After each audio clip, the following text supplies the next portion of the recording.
പ്രജ്വൽ രേവണ്ണയെ രക്ഷിക്കാൻ കോൺഗ്രസും ബിജെപിയും ഒരുപോലെ ശ്രമിച്ചു എന്നതിന്റെ വിശദാംശങ്ങളാണ് പുറത്തുവരുന്നത്. പ്രജ്വൽ രേവണ്ണയുടെ കയ്യിലിരിപ്പിനെക്കുറിച്ച് കൃത്യമായ ധാരണയുണ്ടായിട്ടും കോൺഗ്രസിന്റെ ഉപമുഖ്യമന്ത്രി DK ശിവകുമാർ ഇയാൾക്കെതിരെ ഒരു നടപടിയും സ്വീകരിച്ചില്ല. ബിജെപിയുമായി സഖ്യമുണ്ടാക്കിയപ്പോഴാണ് കോൺഗ്രസ് ഇത് പ്രചരണായുധമാക്കിയത്.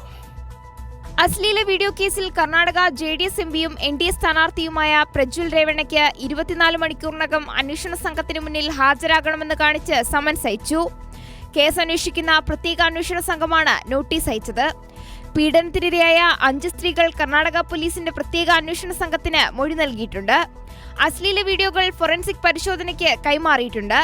ഹാസനിലെ വോട്ടെടുപ്പ് പൂർത്തിയായതിനു പിന്നാലെ ജർമ്മനിയിലേക്ക് കടന്ന പ്രജ്വലിനെ തിരിച്ചെത്തിക്കാനാണ് സമൻസ് നൽകിയത്.